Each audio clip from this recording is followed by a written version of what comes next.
शरभपुरी राजवंश पृष्ठभूमि। दक्षिण कौसल राज्य में 5वीं शताब्दी के अंतिम चरण में शरभ वंश का उदय हुआ, जिसने 11 दशकों तक इस क्षेत्र पर शासन किया।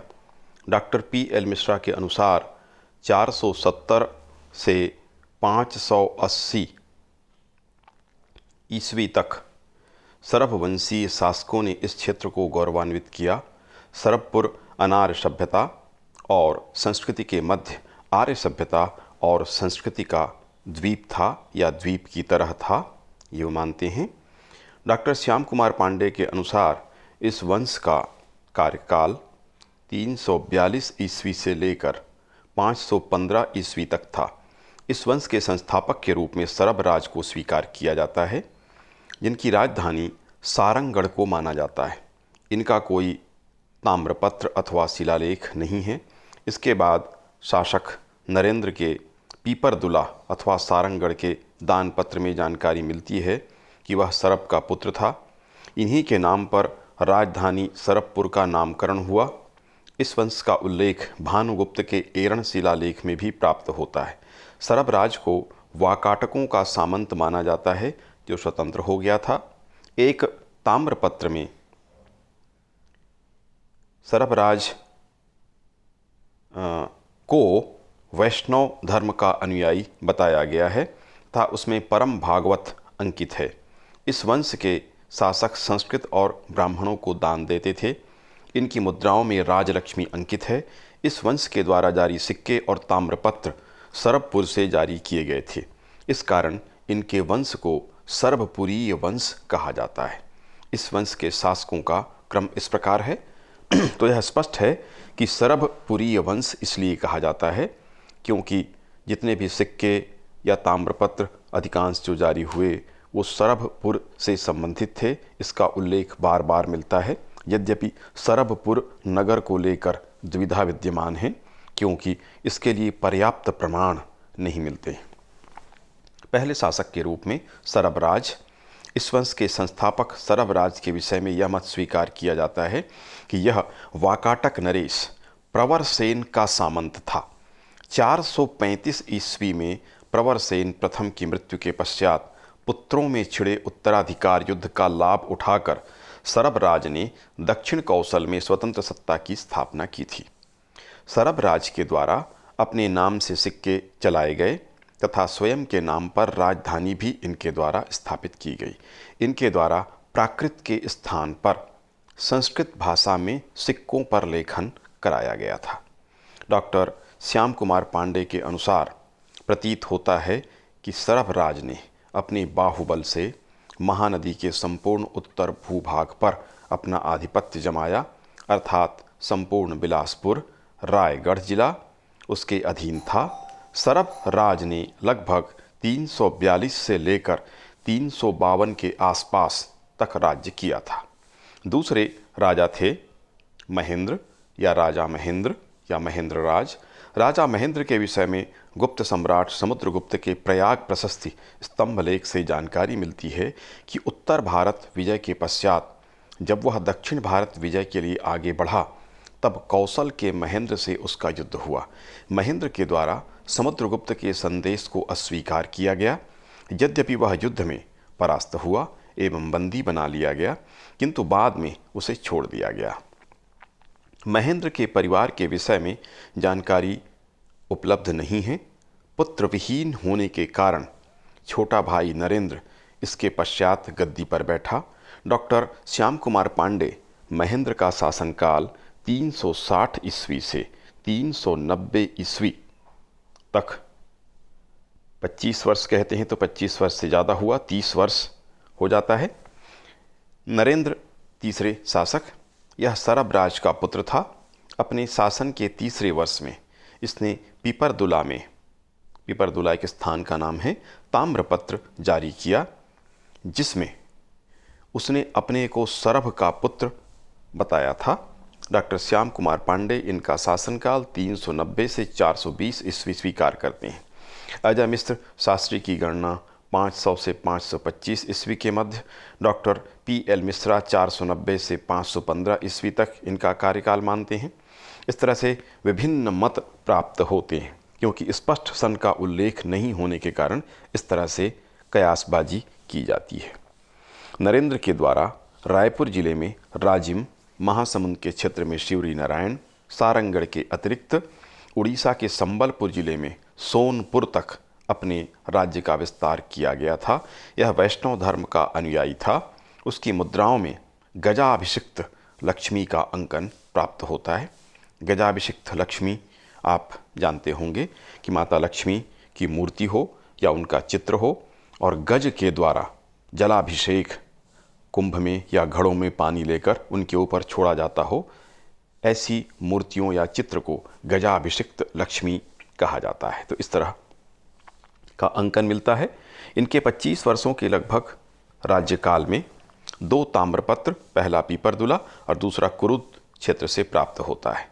प्रथम ताम्रपत्र शासन के 3रे वर्ष और द्वितीय ताम्रपत्र शासन के 24वें वर्ष में जारी हुए थे। दोनों ताम्रपत्रों में महाराज द्वारा ग्राम दान दिए जाने की सूचना प्राप्त होती है। इसके काल में उत्तर में गुप्तों का शासन था। संभवतः इसने गुप्तों से अपना संबंध विच्छेद नहीं किया था। इसके द्वारा गुप्त संवत का प्रयोग नहीं किया गया और न ही इनके द्वारा स्वयं कोई नया संवत भी नहीं चलाया गया था। चौथे शासक सरभपुरी वंश के प्रसन्नमात्र 460 ईस्वी से 480 ईस्वी तक इनका काल सामान्यतः स्वीकार किया जाता है। नरेंद्र के पश्चात प्रसन्नमात्र गद्दी पर बैठा। नरेंद्र से इसका क्या संबंध था, इसका स्पष्टीकरण नहीं होता है, कोई उल्लेख प्राप्त नहीं होता है। प्रसन्न का पुत्र महाजयराज तथा महासुदेवराज था। प्रसन्नमात्र ने सोने के सिक्के चलाए थे, इसलिए यह विशेष रूप से प्रसिद्ध है, जो इसके राज्य की समृद्धि के सूचक थे। दक्षिण कौशल इसके काल में समृद्ध था, यह स्वर्ण सिक्कों से प्रमाणित होता है। उड़ीसा के कटक क्षेत्र से लेकर महाराष्ट्र के चांदा तक प्रसन्नमात्र के सोने के सिक्के प्राप्त हुए। डॉक्टर श्याम कुमार पांडे मल्हार स्थित टकसाल से इनके निर्मित होने की बात स्वीकार करते हैं। इन सिक्कों में पेटिका शीर्ष लिपि का प्रयोग हुआ है। पेटिका शीर्ष लिपि का प्रयोग हुआ है। सिक्कों के ऊपर के भाग के केंद्र में गरुड़ का अंकन है। दोनों किनारों पर शंख और चक्र अंकित किया गया है, ये भगवान विष्णु के प्रतीक चिन्ह हैं। नीचे के भाग में श्री प्रसन्न मात्र लिखा हुआ है। Doctor P.L. मिश्रा लिखते हैं कि प्रसन्न मात्र का शासनकाल वैभव, समृद्धि और प्रगति का रहा होगा। प्रसन्न मात्र के काल में से संबंधित 116 सिक्के, सबसे ज़्यादा सिक्के इनके प्राप्त हुए हैं। इसने भी गुप्तों से अपना संबंध पृथक नहीं किया था, विच्छेद नहीं किया था। वह अभी भी गुप्तों के नाम मात्र की अधीनता को स्वीकार करता था। इसके द्वारा अपने नाम से प्रसन्नपुर नामक नगर की स्थापना की गई थी, जो निडिला नदी के तट पर स्थित था। श्याम कुमार पांडे 460 से 480 ईस्वी तक, अजय मिश्र शास्त्री 525 से 550 ईस्वी तक और डॉक्टर P.L. मिश्रा 515 से 530 ईस्वी तक इसका कार्यकाल स्वीकार करते हैं। तो इस प्रकार से यह एक प्रसिद्ध शासक रहा था सरभपुरी वंश का। 5वां शासक था जयराज। पिता प्रसन्न मात्र की मृत्यु के पश्चात उसका पुत्र जयराज या महाजयराज गद्दी पर बैठा। इसके काल में मल्हार से प्राप्त ताम्रपत्र से यह जानकारी मिलती है कि सरभपुरियों का साम्राज्य मल्हार से पश्चिम में स्थित मुंगेली तहसील की ओर विस्तारित हुआ था। विस्तार में प्राप्त साम्राज्य और नवविजित प्रदेशों को देखें तो यह स्पष्ट हो जाता है कि दक्षिण कौशल का अधिकांश भाग जयराज के अधीन आ गया था। जयराज वैष्णव मत को मानने वाला था। उसकी राजमुद्रा में गजलक्ष्मी का अंकन प्राप्त होता है। अपने ताम्रपत्रों में उसने परम भागवत लिखवाया है। इसके 3 ताम्रपत्र प्राप्त हुए हैं, एक आरंग से तथा 2 मल्हार से मिले हैं। विद्वान यह मानते हैं कि प्रसन्नमात्र का उत्तराधिकारी उसका पुत्र जयराज तथा जयराज का उत्तराधिकारी उसका छोटा भाई मानमात्र था, जिसका एक नाम दुर्गराज भी था। मानव मात्र का कोई अभिलेख प्राप्त नहीं हुआ है, इसीलिए भ्रम की स्थितियां उत्पन्न हुई हैं। नए शोधों से यह ज्ञात होता है कि जयराज, मानमात्र और दुर्गराज एक ही व्यक्ति के 3 नाम हैं। श्याम कुमार पांडे इस तथ्य को स्वीकार करते हैं। डॉक्टर श्याम कुमार पांडे लिखते हैं कि महानदी के दक्षिण का क्षेत्र, जिसमें संबलपुर, सोनपुर, खरियार, सारंगढ़ तथा रायपुर का क्षेत्र आता है, पहले से ही नरेंद्र द्वारा विजित किया जा चुका था, जो उत्तराधिकार में जयराज को प्राप्त हुआ था। इस भांति हम देखते हैं कि दक्षिण कौशल का अधिकांश भाग जयराज के अधीन आ चुका था, जिसमें वर्तमान छत्तीसगढ़ का अधिकांश भाग, पश्चिम उड़ीसा का क्षेत्र भी शामिल था। महाजयराज वैष्णव मतावलंबी था। उसकी राजमुद्राओं पर गजलक्ष्मी का अंकन प्राप्त होता है। 490 से 500 ईस्वी के मध्य उसका शासनकाल था, ऐसा माना जाता है।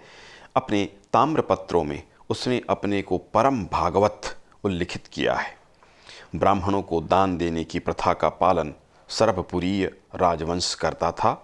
संपराज भुक्ति या क्षेत्र के अंतर्गत आने वाला ग्राम राजग्राम था।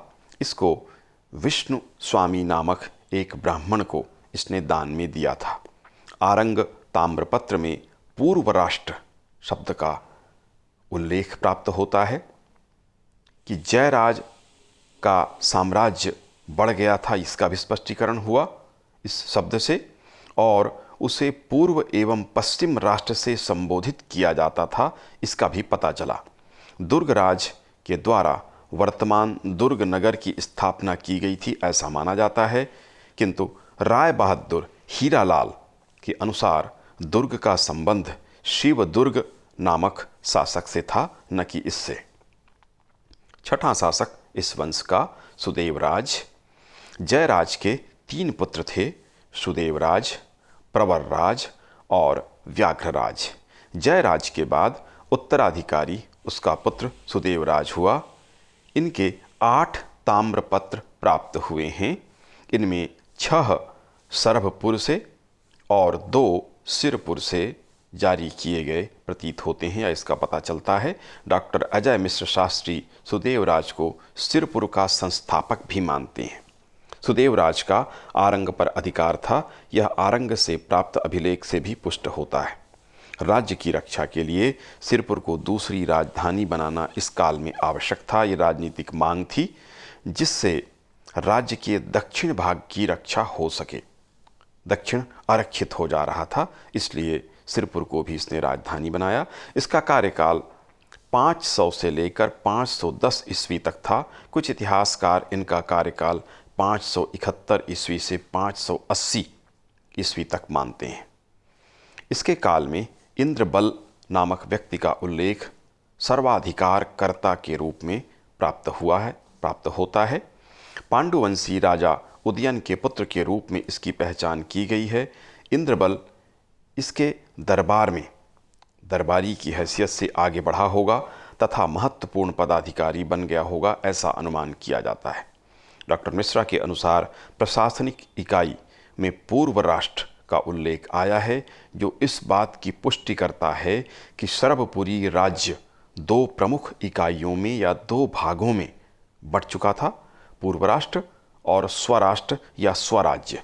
स्वराष्ट्र या स्वराज्य से अर्थ जहाँ से शासक स्वयं प्रत्यक्ष शासन का संचालन करता है, और दूसरा भाग या दूसरा राज्य था वो पूर्व राष्ट्र था। यद्यपि स्वराष्ट्र कहीं पर इसका वर्णन प्राप्त नहीं होता है, लिखा हुआ प्राप्त नहीं होता है, किंतु यह पूर्व राष्ट्र के उत्तर में, जवाब में के रूप में स्वराष्ट्र कहा जाता है कि एक अगर दूसरा भाग था जिस पर राजा सीधा शासन नहीं करता था, तो दूसरा भाग था जहां पे वह जिस राज्य पर सीधा शासन करता था। इस रूप में इसका उल्लेख किया जा रहा है।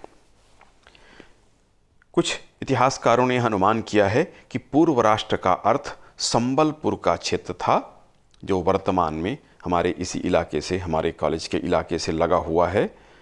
पिथौरा, बसना, सराईपाली, सराईपाली से आगे हम संबलपुर तक पहुंचते हैं तो ये संबलपुर उड़ीसा का क्षेत्र है, वो लगा हुआ था, ऐसा माना जाता है पूर्व राष्ट्र के रूप में। सातवां, महाप्रवर राज। महाप्रवर राज, जो कि सुदेव राज का कनिष्ठ भ्राता था, छोटा भाई था, ने सिरपुर को अपनी राजधानी बनाया। सुदेव राज के समय जब सरबपुर राज्य पर भीमसेन द्वितीय ने आक्रमण किया, तब प्रवर राज ने हस्तक्षेप कर उसे हटाया था। अपने भाई सुदेव राज को सिरपुर में गवर्नर नियुक्त किया था। जब सरबपुर पर सूरबल या सूर्यबल नामक पांडुवंशी ने अधिकार किया, तब प्रवर राज ही था जिसने उसे परास्त कर पुनः राज्य प्राप्त किया तथा प्रवर राज और सुदेव राज, इनका छोटा भाई व्याघ्रराज प्रसन्नपुर में रहता था तथा प्रवर राज के सामंत के रूप में कार्य करता था। कुछ समय पश्चात सूरबल या सूर्यबल की पराजय का बदला इंद्र बलराज ने लिया और सरबपुर पर अधिकार कर लिया। 6वीं शताब्दी के अंतिम चरण में इंद्रबल ने ही दक्षिण कौशल में पांडुवंश या पांडव वंश की स्थापना की और इंद्रपुर नामक नगर बसाया, जो आज खरौद के रूप में विख्यात है। प्रवर राज सरबपुरी वंश का अंतिम शासक था। महाप्रवर राज का या प्रवर राज का कार्यकाल 580 ईस्वी से लेकर 590 ईस्वी तक माना गया है। Doctor P.N. मिश्रा के अनुसार 575 से 585 ईस्वी प्रवर राज भागवत धर्म का अनुयायी था, वैष्णव मत या भागवत मत का मानने वाला था। अपने को उसने परम भागवत लिखवाया था तथा अपने को मान मात्र का पुत्र उसने बताया था। श्याम कुमार पांडे के अनुसार दक्षिण कौशल में मात्र 4 प्राचीन नगर थे, मल्हार, सिरपुर, राजिम और आरंग। उनके मत के अनुसार मल्हार ही प्राचीन सरभपुर था। ये सरभपुर को लेकर के विवादास्पद स्थिति है।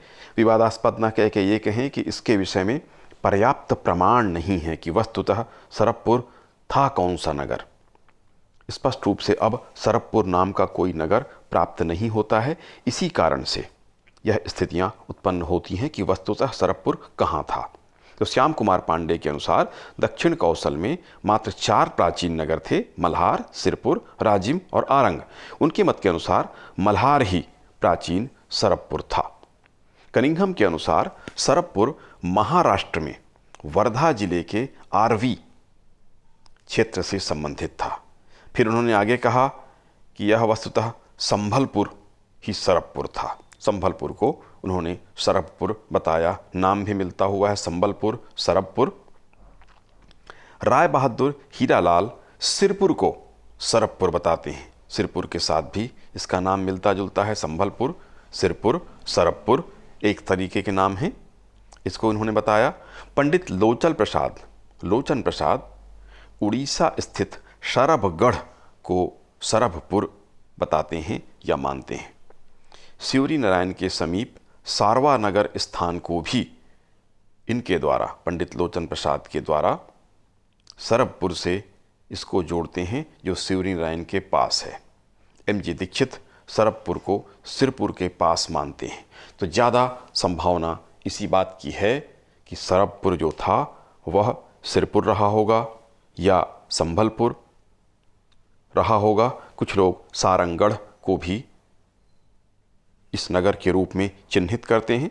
इस तरह से यह पूरी तरह से स्पष्ट नहीं है और इतिहास क्योंकि प्रमाणों के आधार पर चलता है, इसलिए स्पष्ट प्रमाण नहीं होने के कारण ही सरभपुर वस्तुतः कहाँ था यह स्पष्ट नहीं है, किंतु ज़्यादा संभावना सिरपुर, संभलपुर अथवा सारंगढ़ की है।